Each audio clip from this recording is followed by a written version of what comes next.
নতুন অর্থবছরের শুরুতেই কয়েকটি খাতের ব্যয়ের উপর স্থগিতাদেশ দিয়ে ফের কৃচ্ছ্রতা সাধন কর্মসূচি ঘোষণা করেছে অর্থ বিভাগ।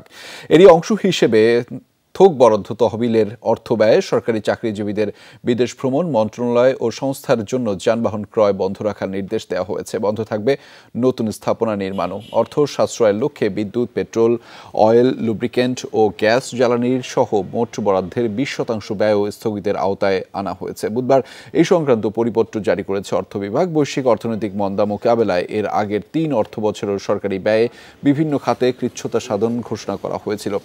যদিও পরবর্তীতে শর্ত সাপেক্ষে তা শিথিল করা হয়। চলতি অর্থবছরের কৃচ্ছ্রতা সাধন কর্মসূচি ঘোষণায় সরকারের সাশ্রয় হওয়ার সম্ভাবনা রয়েছে প্রায় 64,000 কোটি টাকা। এর আগে কৃচ্ছ্রতা সাধন প্রসঙ্গে বাজেট বক্তব্যে অর্থমন্ত্রী বলেছেন, নতুন অর্থবছরের প্রথমার্ধে ব্যয় কম করা হবে এবং শেষ দিকে সরকারি ব্যয় বাড়ানো হবে।